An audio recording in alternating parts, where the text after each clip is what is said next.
14절을 좀 보겠습니다. 내가 내 동족 중 여러 영갑자보다 유대교를 지나치게 믿어 내 조상의 유전에 대하여 더욱 열심히 있었으나. 오늘 말씀의 시작을 바울이 유대교를 지나치게 믿었다. 그리하여 열심으로 무엇을 했습니까? 교회를 핍박했던 것입니다. 나름 하나님에 대한 열심을 가지고 섬겼는데 그게 결국엔 하나님의 교회를 핍박하는 일이 되었던 것입니다. 어떤 일이든지 사실 지나치게 하는 것은 우리를 유익하게 하지 못합니다. 우리가 항상 이제 밥을 먹어야 되지만 여러분 식사도 지나치게 먹는 것은 우리의 건강에 유익하지 못합니다. 건강을 위해서 운동하는 건 필요하지만 지나치는 것은 오히려 몸에 독이 되어지는 거죠. 몸의 회복을 위해 쉬는 것도 필요하지만 사실 지나치게 쉬는 건 오히려 몸을 또 상하게 합니다. 그리고 우리가 열심히 살아야 되겠지만 세상의 일들에 너무 지나치는 것 또한 우리를 사실 유익하게 하지 못함을 우리는 너무 잘 알고 있습니다. 여러분의 삶의 환경 가운데서 바울처럼 너무나 지나치게 치우친 것은 없는가? 나의 삶의 현장 가운데 나는 무엇을 지나치게 하고 있는가? 한번 여러분 스스로가 한번 점검해 보면 좋겠습니다. 무엇인가 지나치게 하는 일이 있는 게 무엇인지, 근데 그 지나친 일들이 무엇을 위한 것인지 여러분 스스로가 한번 점검해 보시면 좋겠습니다. 그리고 그 지나친 것이 있다면 여러분이 그것을 분별하고 그리고 그런 모든 것들을 절제할 수 있기를 바랍니다. 그러나 저는 여러분들이 오직 한 가지 일에 대해서는 바울처럼 지나치게 행하시기를 축복합니다. 그것은 다름 아닌 바로 예수 그리스도를 믿는 일입니다. 바울은 회심 후에 예수님을 정말 지나치게 믿어 복음 전파에 열심히 하는 특심으로 주님을 섬겼습니다. 그래서 바울을 통해서 이방인 전도의 문이 열리고 땅끝까지 복음을 전하라는 주님의 명령이 사실 바울을 통하여 실행되게 되었음을 우리는 말씀을 통해서 잘 알고 있습니다. 여러분은 어떤 일에 대하여 지나치게 열심히 하고 있습니까? 또 어떤 일들을 여러분은 절제하고 있습니까? 세상 일은 지나치게 열심히 하는데 주님의 일은 굉장히 절제하면서 하고 있지는 않으십니까? 여러분이 지금 어떠한 일에 지나친 열심을 가지고 하고 있는지를 보면 여러분이 무엇에 여러분의 삶의 목적을 두고 살아가고 있는지를 분명히 알 수가 있는 것입니다. 왜 우리가 세상의 일들 가운데 절제하면서 살아가야 되는지 아십니까? 그것은 오직 예수님을 지나치게 믿고 오직 예수님만을 절대적으로 따라가기 위한 것입니다.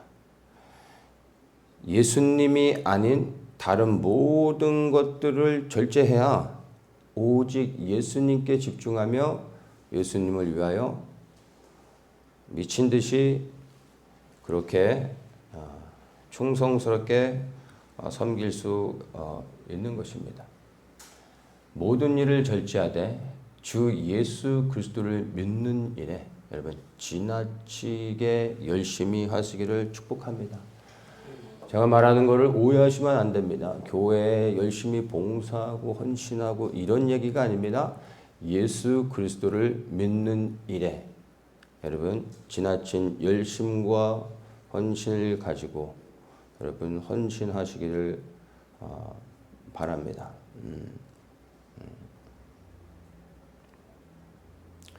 우리가 예수 그리스도를 믿는 일에 우리의 모든 것을 걸어야지만 이 믿음의 길을 끝까지 갈 수 있고 그 길 끝에서 우리는 영원한 생명을 얻을 수 있게 되는 것입니다. 그래서 세상의 수많은 헛된 일들, 우리가 무언가를 누리고 붙잡고 성취한다 할지라도 영원하지 않고 곧 사라져 버릴 것을 분명히 알면서도 그래도 쫓고 있는 여러분의 삶의 모습을 발견한다면 그 모든 것들을 여러분 이제 절제하시고 절대 변하지 아니하고 우리에게 영원한 생명을 주시는 그리스도에게 초점을 맞추며 그 일에 여러분의 모든 것을 걸고 달려가시기를 다시 한번 축복합니다. 15절과 16절을 보겠습니다. 그러나 내 어머니의 태로부터 나를 택정하시고 은혜로 나를 부르시니가 그 아들을 이방에 전하기 위하여 그를 내 속에 나타내시기를 기뻐하실 때 내가 곧 혈육과 의논하지 않고. 여기서 말씀을 보면 하나님께서 바울을 어떻게 이제 부르셨는지가 나옵니다. 어머니의 태로부터 나를 택정하시고 나를 부르셨다. 근데 이것이 하나님의 은혜이다. 이렇게 이야기하고 있습니다. 바울이 태어나기도 전에 하나님께서 그를 택하여 부르셨다고 말하고 있습니다. 우리는 이런 것을 신학적으로 이제 예정이라고 말을 하죠. 그러면 예정과 함께 나오는 게 또한 이제 선택이 되겠죠. 예정과 선택은 끊임없이 반복되는 신학적 논쟁이기도 하고, 그리고 이 예정과 선택은 사실은 우리가 구원을 이해하는 데 있어서 또한 굉장히 중요한 내용이기도 합니다. 어떤 사람들은 예정을 믿고 어떤 사람은 또 선택을 믿기도 합니다. 근데 예정과 선택을 그냥 너무나 단순하게 그냥 예정은 하나님이 구원받을 자를 그냥 택하셨다 이렇게 믿고, 아니다 우리의 선택에 달려있다 뭐 이렇게 너무나 그 1차적인 관점으로 예정과 선택을 이해해서는 안 됩니다. 아마 이렇게 이해하시는 분은 없을 거라 생각합니다. 신학적인 논쟁에서 예정과 선택에 대해서 이제 뭐 논쟁들을 계속하는 걸 보면 예정을 주장하는 신학자들이 예정만을 강조하지 않습니다. 예정 안에 선택을 포함해서 논쟁을 풀어갑니다. 근데 이 선택을 주장하는 신학자들도 가만 보면 이 선택 안에 하나님의 예정하심이 담겨져 있습니다. 그래서 결론을 무엇으로 맺느냐에 따라 예정이 되고 또 선택이 되는데, 우리는 이것을 어느 한쪽에 치우쳐서 예정과 선택을 우리의 어떤 신학적 견해로 취하기보다는 이 두 가지를 잘 이해하는 것이 중요하고요. 예정이냐 선택이냐 이런 것보다도 더 중요한 것은 우리의 구원은 하나님의 은혜다라는 것으로 이해하는 것이 더 바람직할 것 같습니다. 그런데 우리의 구원은 오직 하나님의 은혜인데, 우리가 조금 큰 관점으로 보면은 하나님의 택하심, 그것을 예정이라 말할 수 있는데, 이것은 하나님의 예정하심, 하나님의 택하심은 하나님의 은혜이고 우리의 구원은 하나님의 예정하심 안에 있다, 이렇게 이해하는 것이 좋을 것 같습니다. 에베소서 2장의 말씀을 좀 보면은, 에베소서 2장 1절에 보면은 너희의 허물과 죄로 죽었던 너희를 살리셨도다 이렇게 말합니다. 허물과 죄로 죽었다라고 말합니다. 뭐죠? 우리는 우리의 허물과 죄로 인하여 죽었습니다. 죽었음을 분명히 말하고 있습니다. 그렇죠? 그런 우리를 살리셨다라고 얘기합니다. 5절에 보면 허물로 죽은 우리를 그리스도와 함께 살리셨고 너희가 은혜로 구원을 얻은 것이라. 자, 여기서 중요한 말씀이 나오죠. 우리는 허물과 죄로 인하여 죽었습니다. 죽은 자가 할 수 있는 것은 무엇입니까? 아무것도 없습니다. 죽었던 우리가 어떠한 노력과 열심으로 살아났습니까? 아니라는 겁니다. 5절에서 뭐라고 얘기합니까? 허물로 죽은 우리를 그리스도와 함께 살리셨다. 우리가 살아나게 된 것은 누구 때문에요?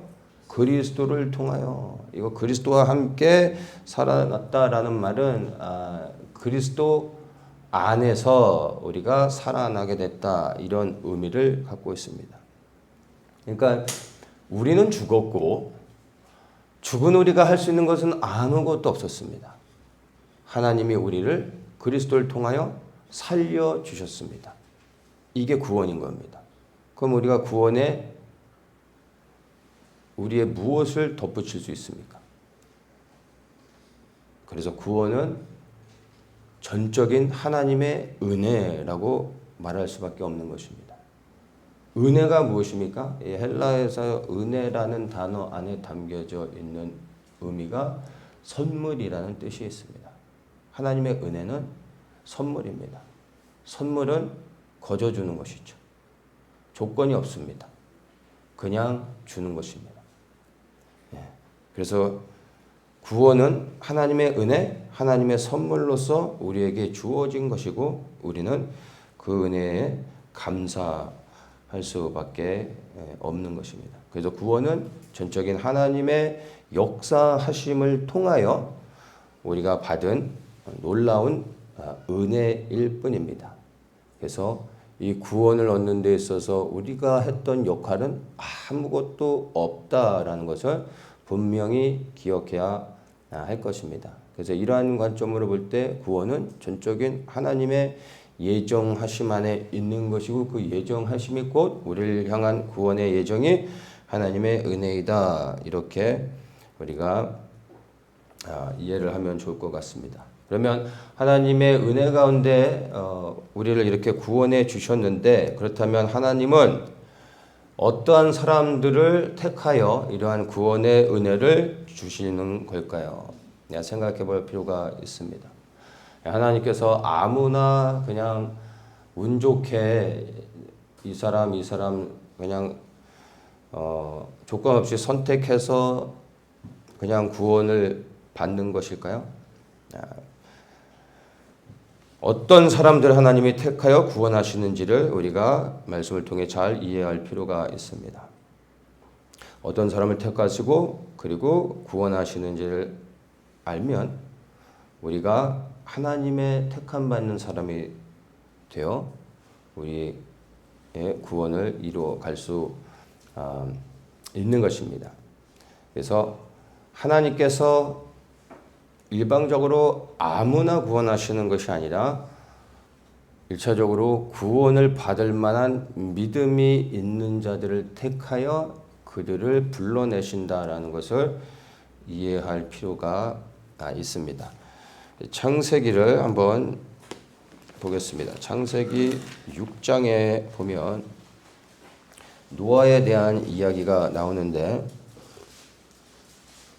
8절에 이렇게 말합니다. 노아는 여호와께 은혜를 입었더라. 은혜를 입는 게 곧 구원을 얻는다라는 의미로 이해하시면 됩니다. 그가 왜 하나님의 은혜를 입어 구원을 받았는지 9절에서 이야기해 줍니다. 노아의 사적은 이러하니라. 노아는 의인이요 당세 완전한 자라. 그가 하나님과 동행하였으며 이렇게 말합니다. 하나님과 동행하였다. 그는 의인이고 완전한 자며 하나님과 동행하였다. 이것은 하나님과 동행하는 것으로 의인이요 완전한 자라는 것을 다 이 하나님과 동행하는 것에 포함하여 이야기할 수 있습니다. 그가 하나님과 동행하였기 때문에 그리하여 하나님 보실 때 하나님이 인정하시면 의인이고 완전한 자였기 때문에 하나님의 은혜를 입어 노아가 구원의 은혜를 얻게 되었음을 우리는 알 수 있습니다. 그래서 하나님께서 노아의 홍수 때 그냥 운 좋게 노아가 먹고 마시고 놀고 있었는데 구원의 은혜를 받은 것이 아니라 세상의 모든 사람들이 하나님을 떠나 세상에서 흥청망청 땅의 것들을 즐기며 살아가고 있을 때 그는 세상에서 구별되어 하나님과 동행하고 있었다라는 겁니다. 그리하여 하나님의 구원의 은혜에 택하심을 받을 수 있었음을 분명하게 알 수 있는 것입니다. 하나님께서 아무나 구원하시는 게 아니라 구원받을 만한 믿음이 있는 자들, 하나님과 동행하는 자를 구원하셨다라는 것을 알 수 있습니다. 근데 그러면 하나님과 동행하는 것이 무엇일까요? 우리는 하나님과 동행해야 된다라는 것을 모르는 사람은 아무도 없습니다. 하나님과의 동행이라는 이 단어를 너무나 많이 들어보셨을 겁니다. 우리 하나님과 동행해야 된다라는 것을 다 잘 알고 있을 겁니다. 그럼 하나님과 동행하는 게 무엇입니까? 여러분의 삶 속에서 이 하나님과 동행을 여러분은 어떻게 이해하고 어떻게 적용하며 살아가고 계십니까? 다 아는 거지 않습니까? 하나님과 동행하는 게 무엇입니까?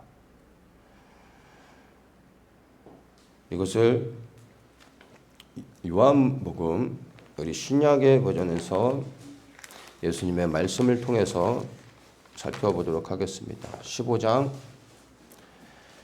4절입니다. 요한복음 15장 4절.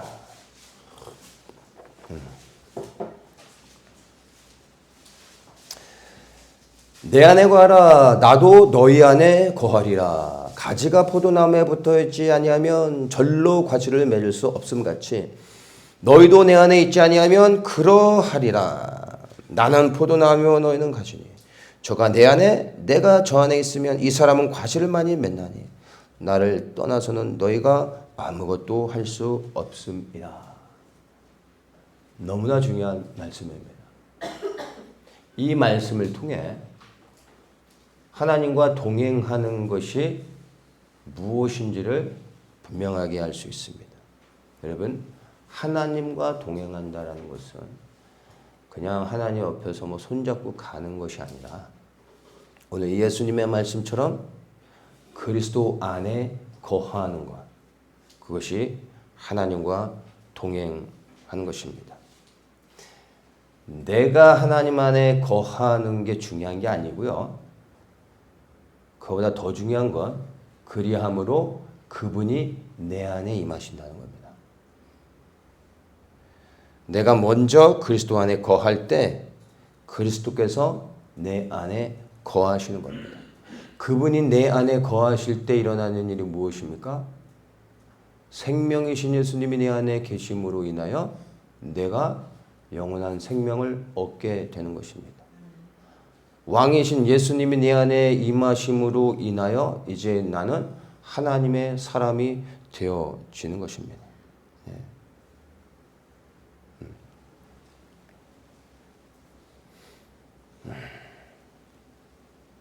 그래서 하나님과 동행한다라는 것이 우리에게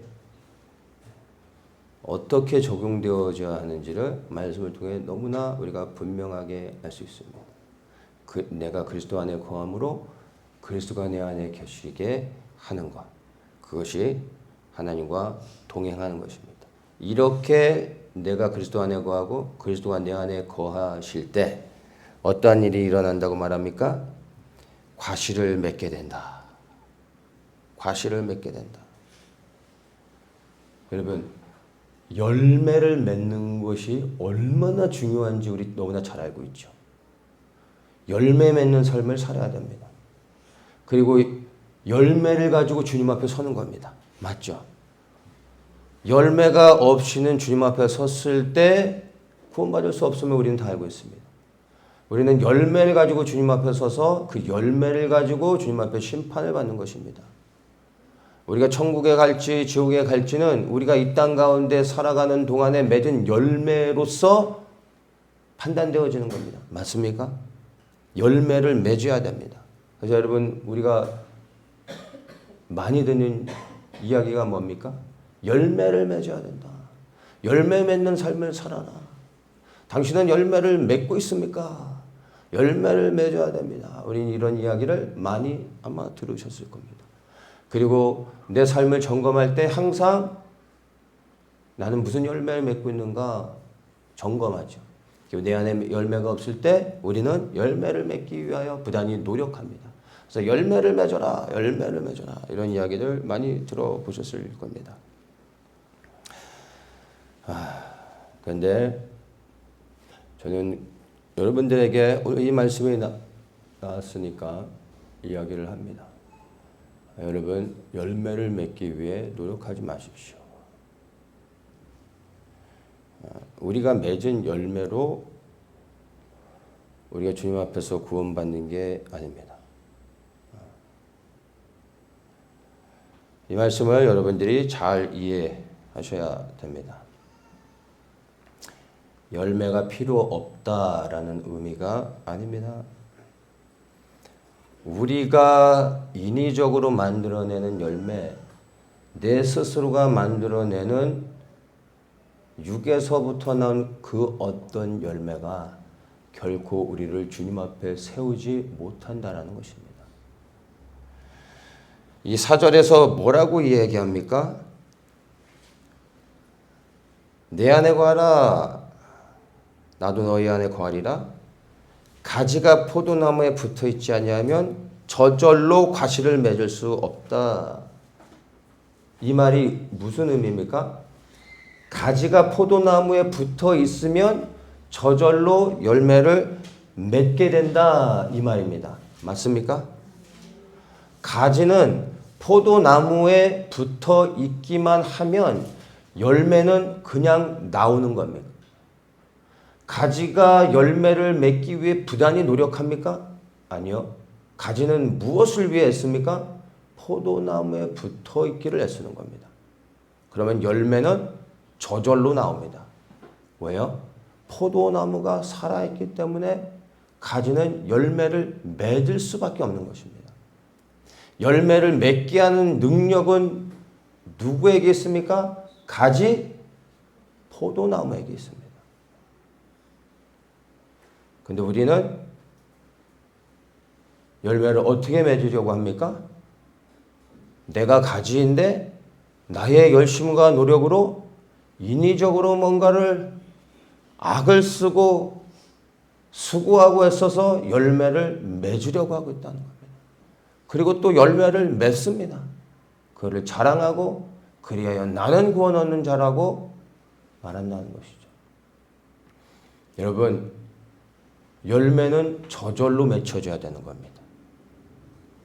그래서 우리의 포도나무 대신 예수 그리스도 안에 우리가 붙어 있기만 하면 예수님의 생명이시기 때문에 우리가 원하지 않아도 우리는 열매를 맺을 수밖에 없습니다. 우리가 해야 될 것은 무엇입니까? 열매를 집중하는 게 아닙니다. 그리스도께 붙어 있기 위하여 우리가 할 수 있는 최선을 다하는 겁니다.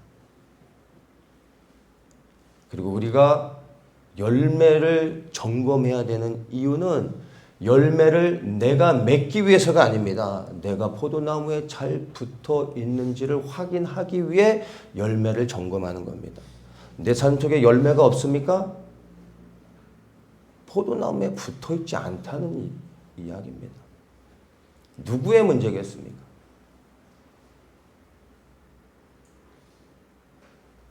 포도나무인 예수 그리스도는 하나님이십니다. 그분은 변치 않으십니다. 가지가 포도나무에 붙어 있으면 열매를 맺게 되는 겁니다. 그런데도 열매를 맺지 못하고 있다는 이유는 포도나무에 제대로 붙어 있지 않고 있다는 겁니다. 열매 없는 나의 모습을 발견했을 때 우리가 해야 될 행동은 열매를 위해 수고하는 게 아니라 나의 생명의 근원 되신 나에게 열매를 맺게 하신 그리스도께 돌아가 그리스도 안에 붙어 있는 겁니다. 그리스도께 붙어 있기 위하여 모든 것을 하십시오. 붙어 있기만 하면 우리 안에 열매는 저절로 나타납니다. 그런데 그 열매는 내가 맺는 것이 아니기 때문에 그 열매를 맺어도 나는 자랑할 것이 없습니다. 오직 예수님만 영광을 받으시면 되는 겁니다. 열매를 점검하십시오. 여러분 삶에 열매가 없을 때 여러분 열매를 맺기 위해 부단히 노력하지 마시고 열매를 맺게 하시는 포도나무 대신 그리스도 안에 거하시기를 그분에게 붙어 있기를 주님의 이름으로 축복합니다.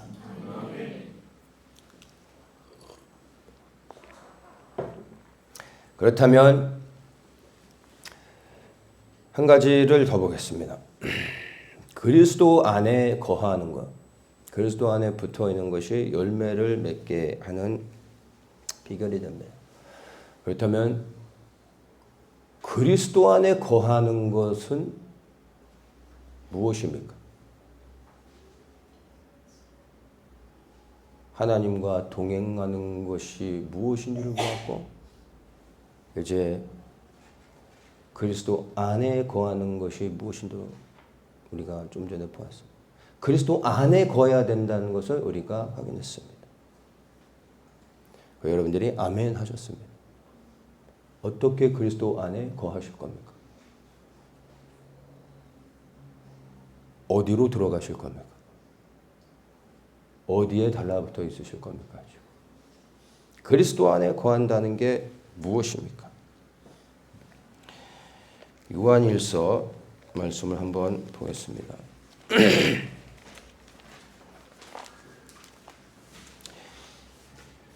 요한일서 2장 5절입니다.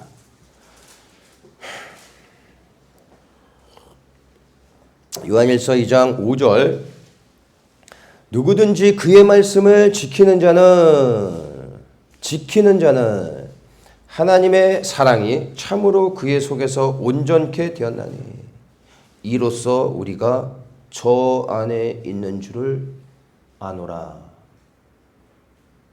다시 한번 읽겠습니다. 누구든지 그의 말씀을 지키는 자는 그의 말씀을 지키는 것으로 인하여 우리가 저 안에 있는 줄을 아노라. 6절입니다. 저 안에 거한다 하는 자는 그의 행하시는 대로 자기도 행할지니라. 이 말씀들 제가 정리하겠습니다. 말씀을 지키는 자, 예수의 행하시는 대로 행하는 자, 이것이 그리스도 안에 거하는 것입니다. 말씀을 지키고 행하는 것, 이게 무엇입니까? 말씀을 지키고 행하는 것. 예수 그리스도의 말씀을 지키고 그리스도의 말씀을 따라 살아가는 것. 이것을 한마디로 무엇이라고 정의 내릴 수 있습니까? 순종입니다. 이해되십니까?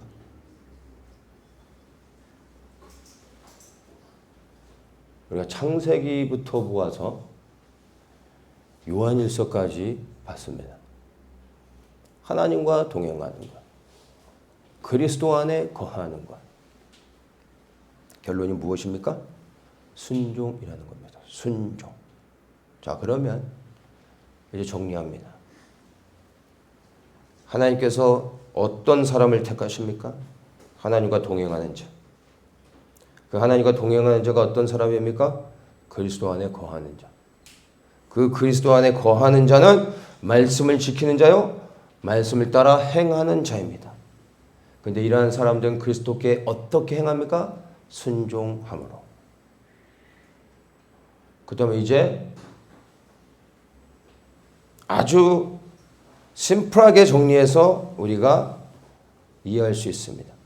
하나님은 어떤 사람을 택하여 구원하십니까? 순종하는 자.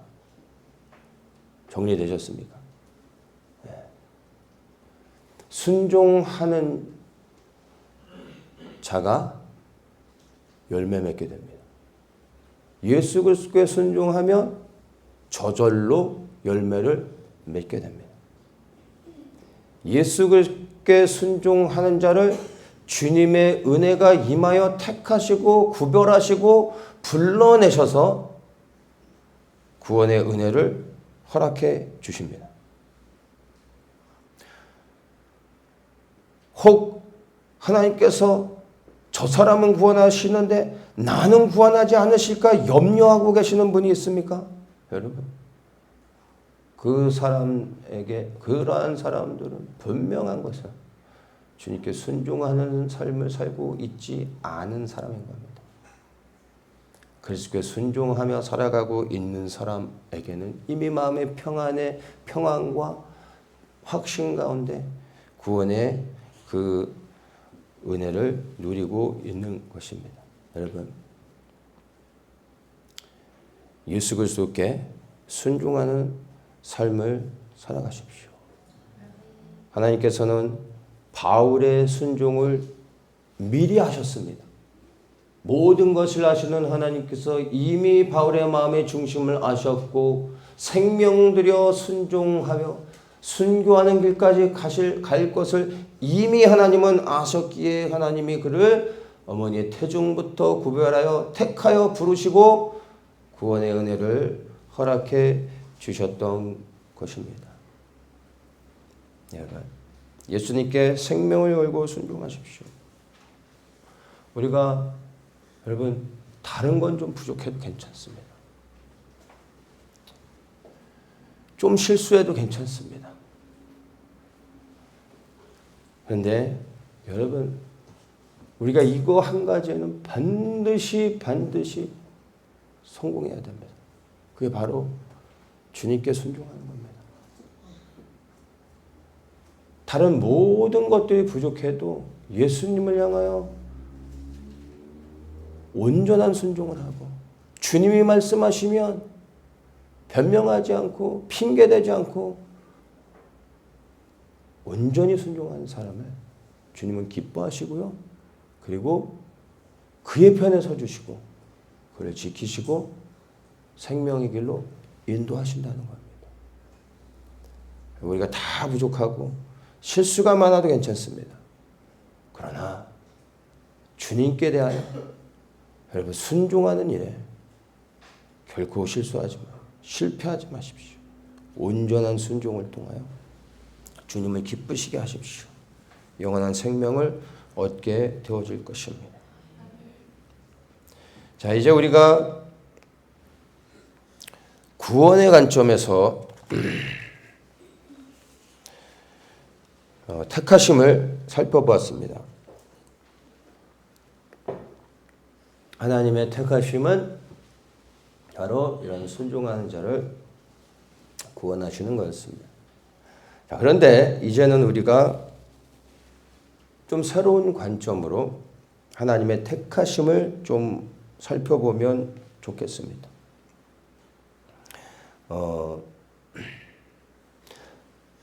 대부분의 사람들은 구원을 신앙생활의 최종 목표로 흔히 생각을 합니다.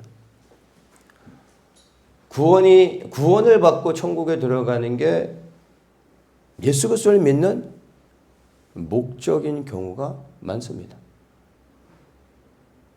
여러분의 신앙생활의 목적은 무엇입니까?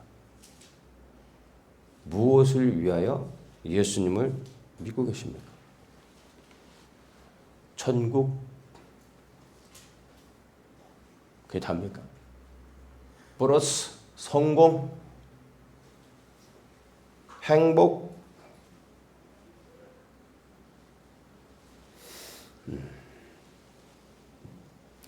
여러분, 우리의 구원 너무나 중요하죠. 근데 정말로 여러분 우리의 구원을 나의 구원을 진지하게 생각하며 정말 구원받기를 원하신다면 이번 구원하신 하나님의 목적이 무엇인지를 정확하게 이해하고 그 구원의 목적에 맞춰 내 삶을 드리는 것이 가장 안전하게 구원받는 비결임을 제가 말씀을 드립니다. 우리는 구원받는 것에만 초점을 맞추지 하나님께서 왜 나를 구원하시는지를 생각하지 않습니다. 구원의 목적성에 대하여 관심을 갖지 않고 있다는 것입니다. 하나님께서 바울을 택하시고 부르셔서 은혜로 그를 구원하셨던 목적이 무엇이었을까요? 오늘 이 말씀 속에 하나님께서 바울을 구원하신 목적에 대하여 정확하게 설명해 주고 있습니다. 15절부터 제가 다시 한번 읽겠습니다. 내 어머니의 태로부터 나를 택정하시고 은혜로 나를 부르신 이가 그 아들을 이방에 전하기 위하여 그를 내 속에 나타내시기를 기뻐하실 때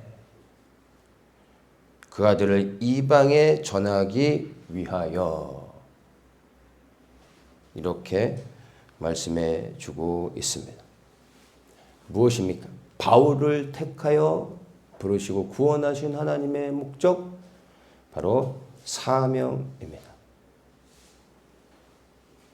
이방인의 전도자로서 그를 부르시고 그리하여 구별하여 보내시기 위하여 먼저 그를 택하여 구원하신 겁니다. 보내시기 전에 먼저 하나님이 하셔야 되는 게 구원하시는 겁니다.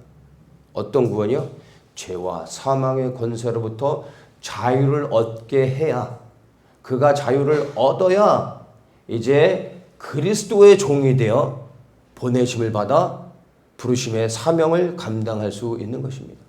여전히 마귀의 권세 아래서 마귀의 종으로 살아가고 있는 자를 어떻게 하나님이 부르셔서 보내실 수 있겠습니까? 하나님께서 왜 애굽에 있는 하나님의 백성들을 구원해 내셨는지를 아시겠습니까? 그들을 바로의 권세로부터 자유케 해야 그 다음에 하나님의 백성을 삼을 수 있고 하나님의 백성으로 삼은 이후에 이제 하나님이 그들의 왕으로서 그들을 하나님의 군대로 부르시며 가나안 땅을 향하여 나아가게 하실 수 있었던 것입니다.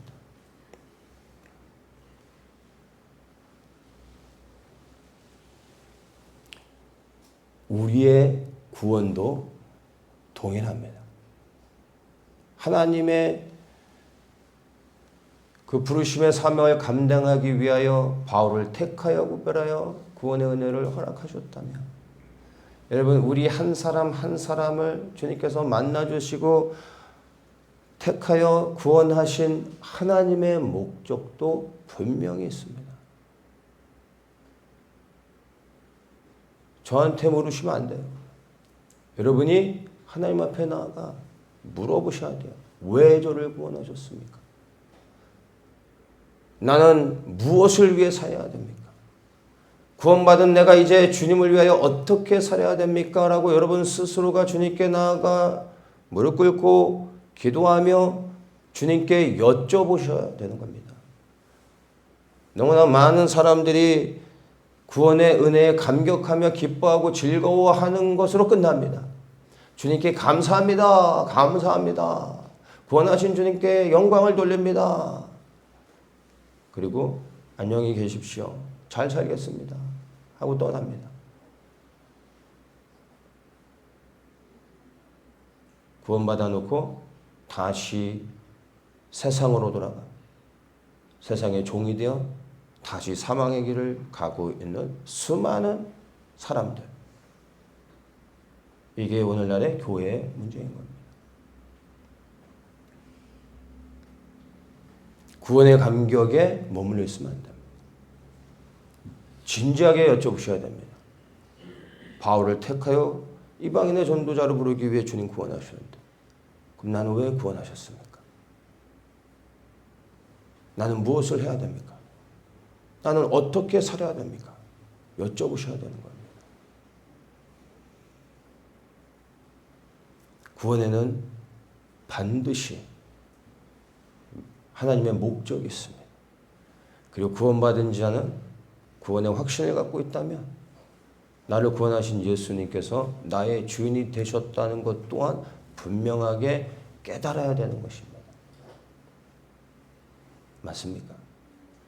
구원하신 우리 주님이 우리를 구원하기 위해 생명을 들이신 주님이 다시 부활하셨다는 겁니다. 그 부활의 의미가 우리에게 무엇을 이야기하고 있습니까? 구원하신 주님이 값으로 우리를 사셨습니다. 부활하심으로 말미암아 그분이 우리의 주인이 되신 겁니다.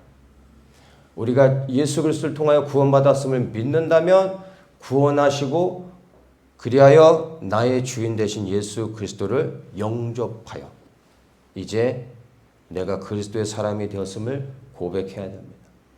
그리스도가 나의 주인이 되셨음을 또한 믿는다면 이제 생명을 얻은 나의 삶은 나의 것이 아니요 그리스도의 것임을 인정하셔야 됩니다. 그러면 구원받은 이후로부터 우리의 삶은 내가 원하는 대로 나의 즐거움과 나의 행복을 위하여 내 마음대로 살아가는 것이 아니라 온전히 주님께 순종하며 주님의 뜻을 구하며 주님의 말씀을 따라 살아가야 되는 겁니다. 주님께서 구원받은 자로서 너는 이것을 해라 하면 이제 그것을 해야 되는 겁니다. 내가 선택하는 게 아니라 그분이 선택하는 것입니다. 여러분 정말 예수님이 여러분의 구원자 되셨습니까? 구원하신 예수님이 여러분의 주인 되셨음도 믿으셔야 합니다. 이것이 구원의 시작입니다. 그리고 이제 주인 되신 그리스도의 말씀에 순종하며 살아가십시오. 여기서 순종이 나오지 않습니까? 이 순종을 통하여 이제 우리가 우리의 삶 속에서 그리스도 안에 거함으로 열매 맺는 삶을 살게 되는 겁니다. 열매가 없습니까? 그리스도가 여러분의 주인 되지 않았고 여러분이 그 주인 되신 그리스도께 순종하며 살지 않고 있기 때문에 열매가 없는 것입니다. 그래서 열매를 만들려고 하지 말고 주인이신 그리스도께 돌아가 그분께 순종하십시오. 열매를 맺으실 거고 그리고 구원의 은혜를 누리게 될 것입니다.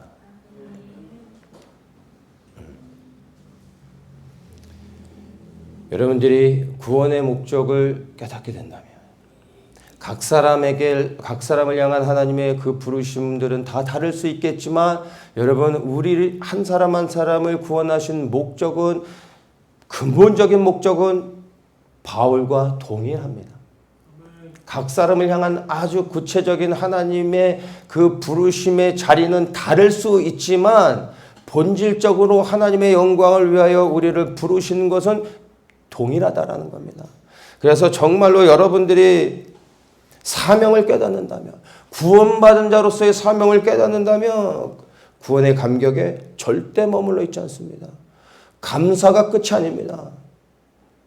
주님의 부르심에 순종함으로 믿음으로 반응하며 나아가게 되는 것입니다. 이 순종함의 단계까지 가지 않은 사람들은 삶의 열매가 절대로 없습니다. 지금 현재 여러분의 믿음의 상태를 살펴보십시오. 구원자 예수님만 붙잡고 있습니까? 부르시고 보내신 주님 앞에 순종하며 살아가고 있습니까? 여러분 살펴보십시오.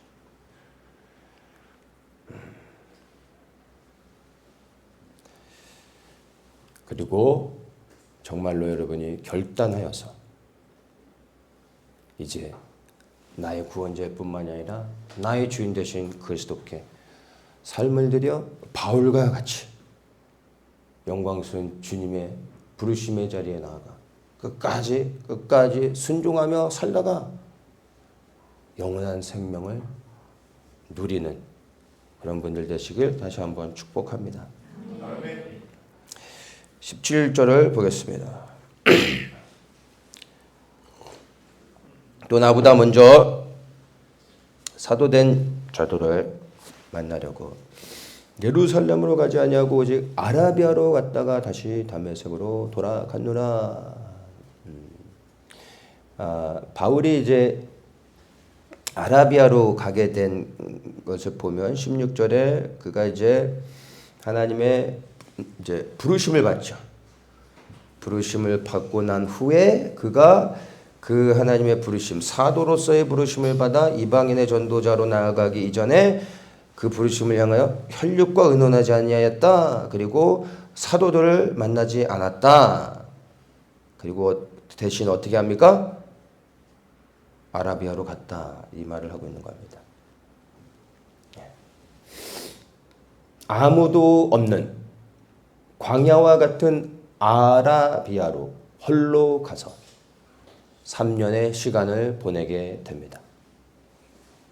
12절에 보면은 바울이 예수 그리스도의 계시를 받았음을 우리가 알고 있습니다. 그가 받은 그 계시가 어떤 것인지 얼마나 많은지 어떤 내용인지 우리는 알 수 없습니다. 그러나 그는 주님의 계시를 받아 예수가 그리스도임을 아셨을 뿐만 아니라 그리고 그의 부르심을 위하여 수많은 계시들을 받았다라는 것을 짐작할 수 있습니다. 근데 문제는요, 바울의 유대교의 배경 안에서 그가 일평생 배우고 훈련했던 율법과 그의 학식과 그의 지식과 그가 그리스도를 통하여 받은 계시 가운데 분명히 엄청난 충돌이 있었을 것입니다.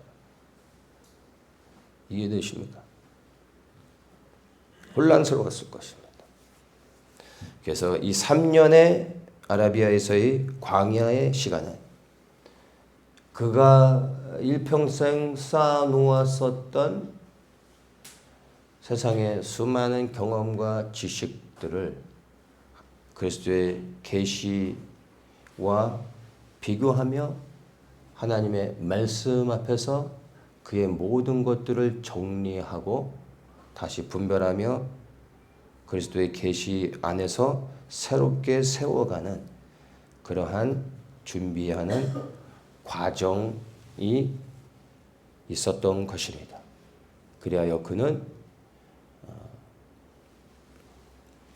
사도를 만나러 가지도 않았고 사람들과 의논하지 않고 오직 광야로 나아가 주님 앞에 대면하며 주님과의 시간을 통하여 준비되어졌던 것입니다. 여러분, 주님을 만나게 되면 동일한 경험들을 우리가 하게 됩니다. 내가 그동안 쌓아왔던 수많은 경험과 지식 그리고 내가 자랑하고 있었던 그 말씀의 모든 지식들이 사실은 주님의 계시, 주님의 영적인 말씀들이 내 안에 들어오게 되면 충돌하게 됩니다.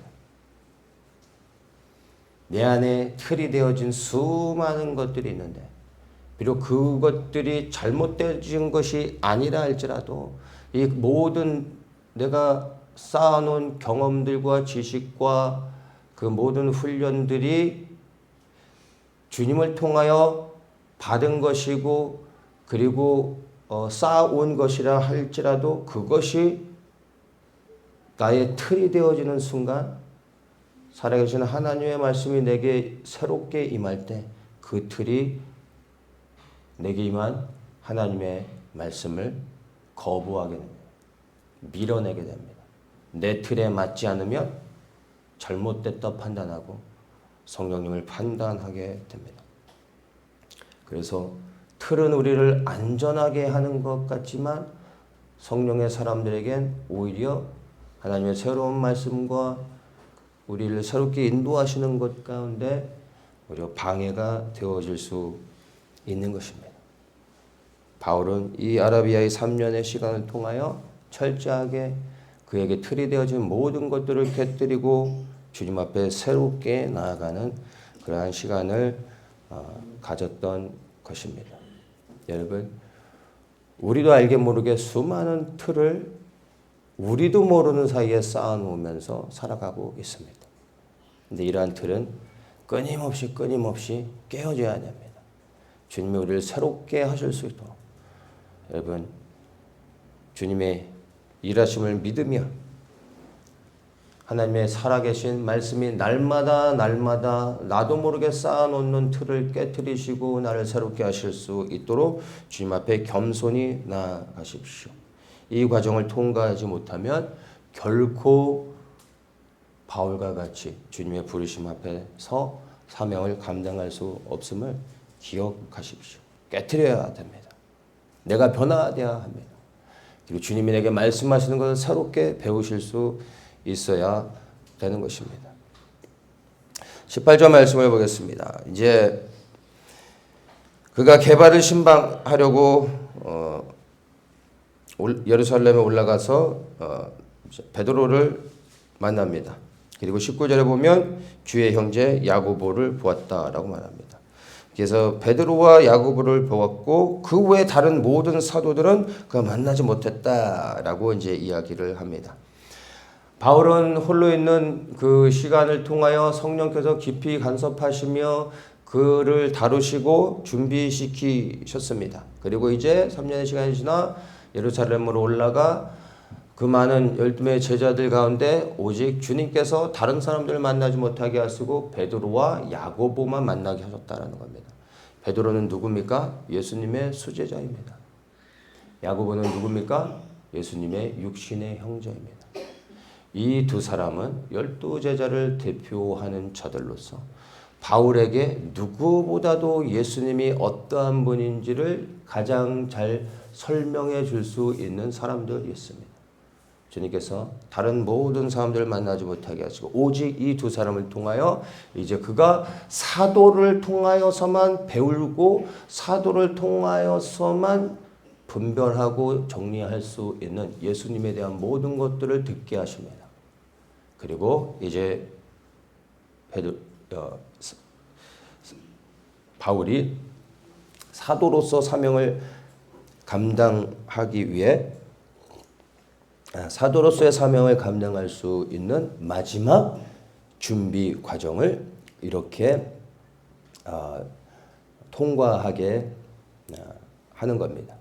그래서 그는 예수님에 대하여 더 많이 배우고 확신하게 되고 이제 새롭게 사도로서 사명을 감당할 모든 준비가 끝나게 됩니다. 그리고 이제 그가 나아가 22절부터 보면 수리아 길리기아 지방에 이르러 그리스도의 복음을 전파하는 자로 이제 그가 즉시로 사명을 감당하고 있는 것을 보게 됩니다.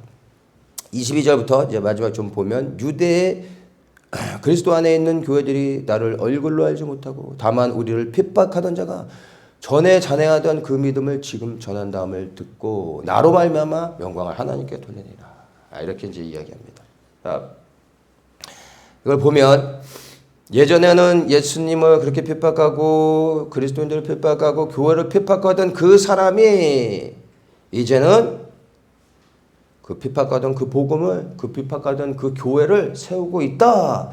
이런 말을 하고 있는 것입니다. 놀랍지 않습니까? 바울이 누구보다도 교회를 핍박했던 자인데 이제 바울이 그리스도의 복음을 전하며 교회를 세우고 있습니다.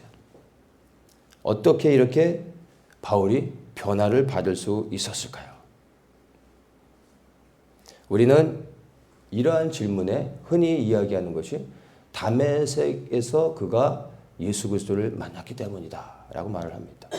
예, 그것도 맞죠.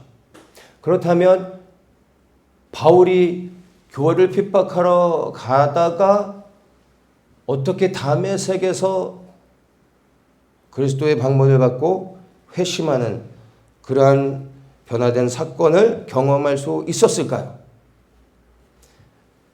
교회를 핍박하러 가는 바울을 주님께서 왜 만나주셔서 그를 변화시켜 주셨을까요?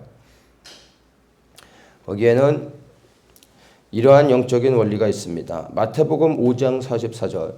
나는 너희에게 이르노니 너희 원수를 사랑하며 너희를 핍박하는 자를 위하여 기도하라. 예수님께서 제자들에게 가르쳐 주셨던 말씀입니다.